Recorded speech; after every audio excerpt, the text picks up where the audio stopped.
السلام عليكم. غنوجدو لاباط سوكخي. غنحتاجو فيها 250 غرام د الزبدة، 150 غرام د السكر كلاصي، جوج بيضات و 480 غرام ديال لافارين. لاباط سوكخي غادي نديرو اول حاجة الزبدة، غادي نزيدو عليها السكر باش نمالاكسيوهم. هاد لاباط سوكخي هي من لي باط فخيابل. لي باط فخيابل هما لي باط اليوما هشاش. كاينه لاباط سوكخي و لاباط بغيزي و لاباط صابلي، هادو ثلاثه الانواع كيتسموا لي باط فخياب. فكما كتشوفوا معايا انا غادي نخدم الزبده مع السكر، غنخدمها مزيان كنمالاكسيهم. انا خدمتهم بيدي باش الناس كيبغيو، الناس اللي ما عندهمش العجانه يخدموا الناس اللي عندهم العجانه يمكن ليهم يستعملوا الباليت الا ما بغاوش يخدموا هكا في اليد. انا كما كتشوفوا معايا تمالاكسات هي الزبده مع السكر. دابا غنبدا نزيد البيض. البيض غادي نزيد بيضه ببيضه. غنزيد البيضه الاولى، خصني ندخلها مزيان حتى ما تبقاش يبان ليا البيض. كما كتشوفوا معايا انا كنخدمها ما بقاش كيبان ليا البيض. غندخل البيضه الثانيه بنفس الطريقه، غادي نمالاكسيهم مزيان. البيضه الثانيه صافي تخلطات مزيان. دابا غادي نزيد لافارين. لافارين ما غاديش نزيدو على الدفعات، كاين اللي كيزيدو على دفعتين ولا على 3 دفعات. فإلا زدتو على دفعتين اللي غادي ندير الاول، الدفعه الاولى غادي نخلطها، وملي غنزيد الدفعه الثانيه هذيك الاولى تخلطات وغتعاود تخلط عاوتاني مع المره الثانيه. الو الجلوتين اللي في داك الدقيق غادي يخرج، وداك العجينه غتولي ايلاستيك، غتولي بحال عجينه الخبز بحال الدلكات.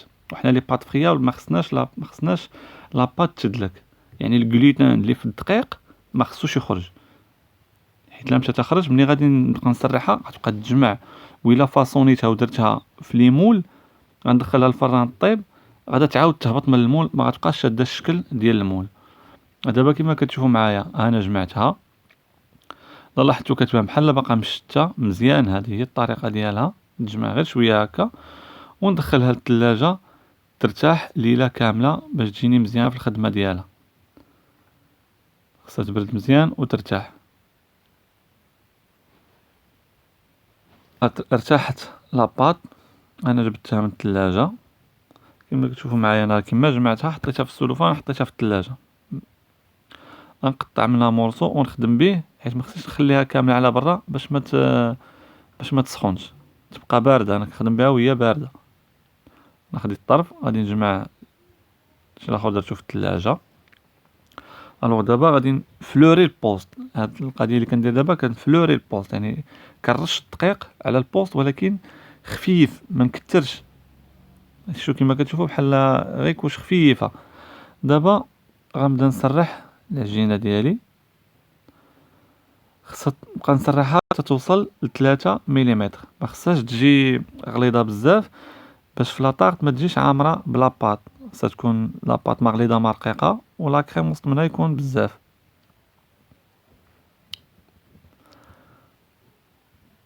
انا كملت التسراح دابا توصل القطر اللي قلت لك، العلو اللي قلت لكم.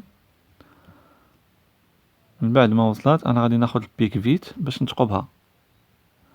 اللي ما عندوش يمكن ليه حتى يفاصونيها عادي، يتقبها يتقبها باش ما تنفخش. شوف هذا كيتسمى البيك فيت. غناخذ لومبورت بياس باش نقطع. هاد لومبورت بياس كيكون كبر من المول باش داك الجناب ديالو يشدو الجناب اللي كيبقاو زايدين يوقفوا يطلعوا مع الحاشيه ديال المول. بعد ما قطعتهم هانتوما كتشوفوا معايا حطيتهم، وداكشي اللي زايد على المول غادي ندخلو في المول. شوف الطريقه كيفاش كندخل، نحاول ما تقطعش هكا. قلت لكم خصها تبقى بارده باش نكون خدام بها ما تبقاش تقطع وتذوب ليا في يدي. دابا غنبقى نخدم ما بين لاباط والمول باش نعمر هذاك الفراغ اللي كاين تما، ونحاول ما نوركش بزاف باش لاباط ما تجيش رقيقه، باش منين طيب ما تهرش ليا من تما. ندخل لاباط تما ولكن في نفس الوقت ما نرققهاش.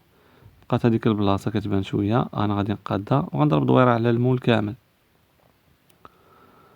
شتو هاهي تقادات وداك التقابي بقاو باينين. سينو اللي ما عندوش البيك فيت هذاك المسند اللي كنقطع به نتقب به الوسط واحد 4 تقبات ولا 5. دابا كنفينيها باش تولي على الشكل ديال المول كامل. شفتو؟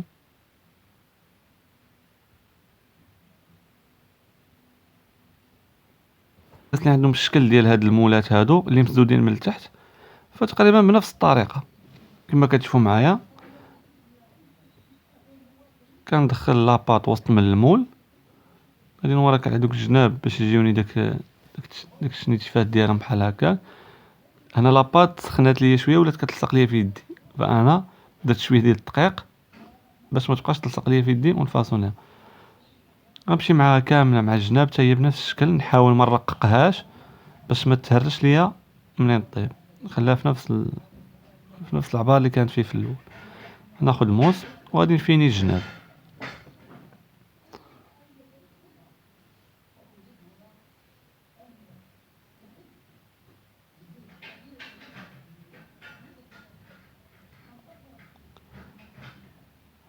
من بعد ما نفيني الجناب غادي نثقبها من الوسط كما قلت لكم قبيله. اللي ما عندوش البيك فيت يدير لها هاد الطريقه هذه. شوف بيترون نحتاجو 250 مليلتر ديال العصير الحامض، 60 غرام ديال القشور ديال الحامض، 300 غرام ديال السكر سنيده، 6 البيضات، 2 الوراق ديال الجيلاتين، 350 غرام ديال الزبده سبيسيال ديال العبار. حاجه باش نوجدو لا كريم سيترون غناخدو العصير ديال الحامض غنديرو في كاسرونه وغنزيدو عليه القشور ديال الحامض. القشور ديال الحامض ناخد غير القشره الفوقانيه، ما نوصلش لداك هذيك البيضه حيت كتكون حاره. لاحظتوا معايا غير القشره الفوقانيه. قشور والعصير الحامض غنزيد عليهم نصف الكميه ديال السكر. هاد نصف كميه السكر غنديرها معاهم باش نديرها تغلى، نديرهم يغلاو فوق البوطه حيت السكر كيعاون هذاك القشور ديال الحامض باش يطلقوا المذاق ديالهم في العصير. فعندنا المذاق ديال الحامض وباش يزيد يتركز المذاق ديال الحامض درنا حتى القشور باش يطلقوا المذاق ديالهم. غنديرهم فوق البوطه حتى الغليان، عاد نحيدوهم ونصفيوهم. نحطهم فوق البوطه دابا حتى الغليان. القشور يغلاو، نصف الكميه السكر اللي بقات عندنا غنزيدوها على داك 6 البيضات اللي عندنا وغادي نخلطوهم مزيان. خصنا السكر يتخلط مع البيض مزيان كما كتشوفوا معايا. غنبقى نخلطهم، انا كنخلطهم يتخلطوا مزيان يولي خليط متجانس.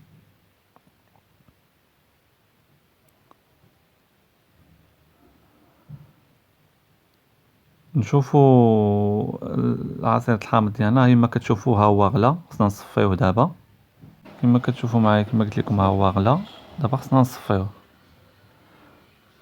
كما كتشوفوا دابا درت الصفايه، غادي نديرو تصفى باش يهبط عندي غير العصير ديال الحامض والقشور.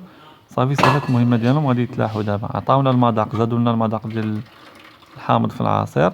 غنصفيوهم وغادي نحيدوهم. العصير ديالنا غادي نرجعوه في الكاسرونه وغنرجعوه فوق البوطه باش يزيد يسخن مزيان. شوفوا معايا بعد ما تصفى غنحطوه فوق البوطه تيوصل للغليان عاوتاني. ها هو وصل للغليان، غادي نحيدوهم فوق البوطه. غنزيدو على داك البيض والسكر اللي ديجا خلط. خصني نزيد نكب غير اونفي، نكب خويط.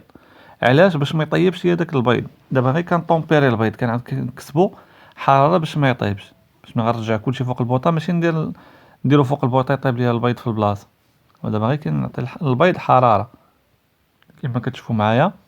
ها هو تخلط مزيان. دابا غادي نرجع كلشي في الكاسرونه.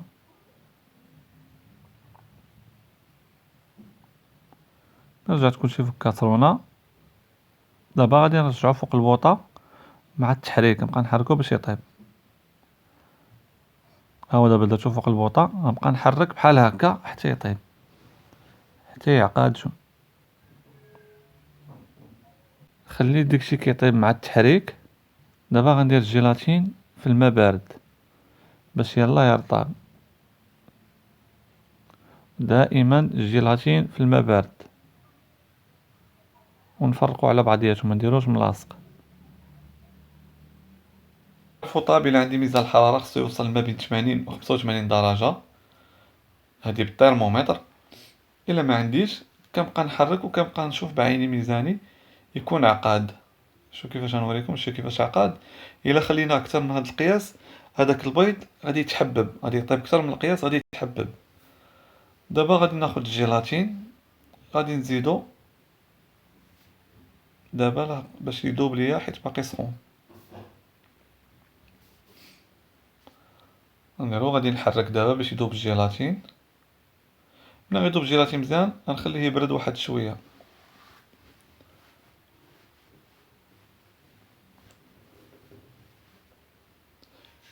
منين برد شويه، غير شويه هبط درجه الحراره، درجه الحراره لداك 50 درجه ولا 40، عاد ندير فيه الزبده.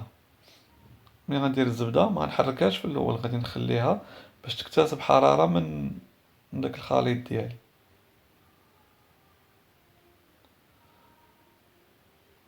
كما شفتو معايا انا غادي نخليها دابا تكتسب الحراره.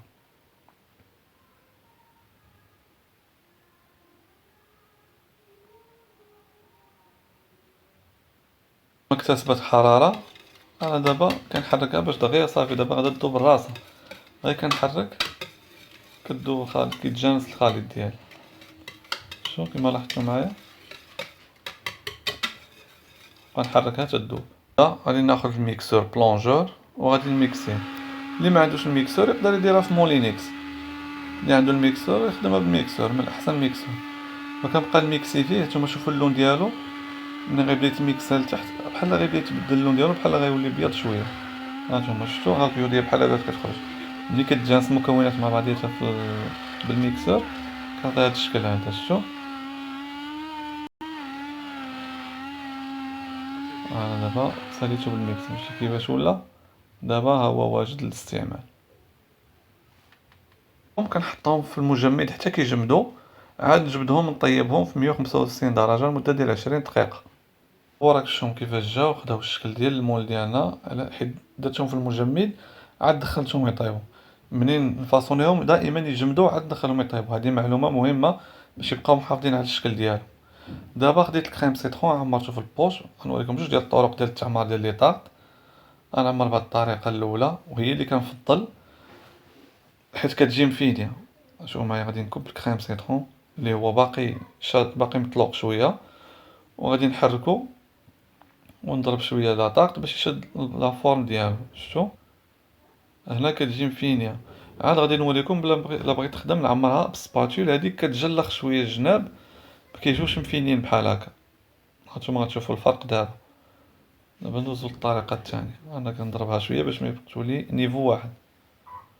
دابا هذه الطريقه الثانيه. الطريقه الثانيه شفتوا كنهز بسباتول وكنعمر، ولكن الا لاحظتوا شوفوا الجناب ديال لاطاط راه كيتوسخوا. والطريقه الاولى انا كنفضلها حيت ما كيتوسخوش الجناب ديال لاطاط. شو من بعد ما عمرتهم غنحطهم في الثلاجه في المجمد يشدوا في راسهم مزيان. الميد غنمشي نوجد المورينغ. غنديرو مورينغ سويس للديكوراسيون. مورينغ سويس 100 غرام ديال البيض البيض، 200 غرام السكر، وجوج غرام ديال الملح. اول حاجه غناخد كاسرول تكون ناشفه مزيان، حيت الا كان فيها غير نقطه ديال الماء ما يطلعش ليا مورينغ. غندير البلون دوف وندير عليه السكر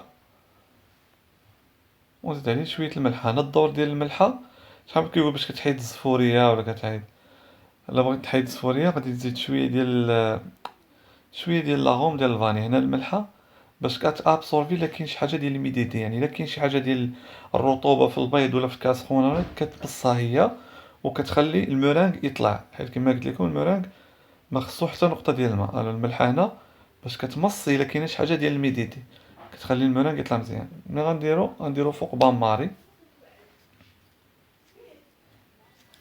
غنديرو في حمام مريم حتى يذوب السكر مزيان مع البيض د البيض. 50 حتى 55 درجة في بان ماري. واللي بغى يعرف معلومات على لي مورينغ ثلاثة، ها واحد لافيش كتبين طريقة الاستعمال ديالهم وكيفاش كيتصاوب.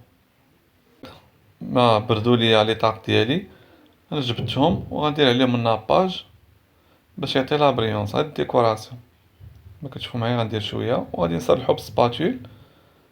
ندير غير كوش رقيقه باش تعطيني غير لا بريونس صافي.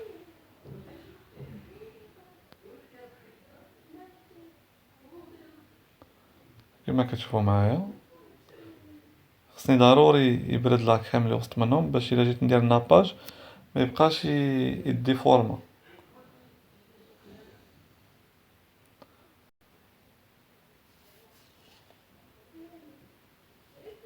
هذا هو الدور ديالو، كيعطي غير لابريونس في الديكوراسيون.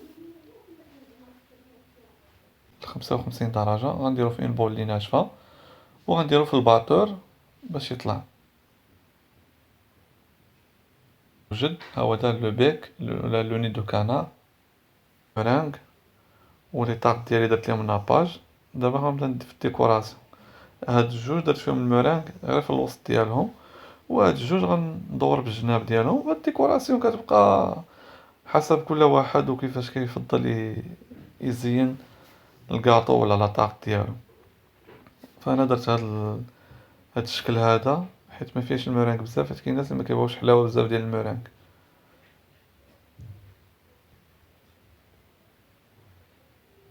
ويمكن ليا كاع ما ندير المورانغ كاع نستغنى عليه. درت الديكوراسيون ندير لي زيت ديال الحامض ولا ندير بزاف عطا الله ما يدار في الديكوراسيون.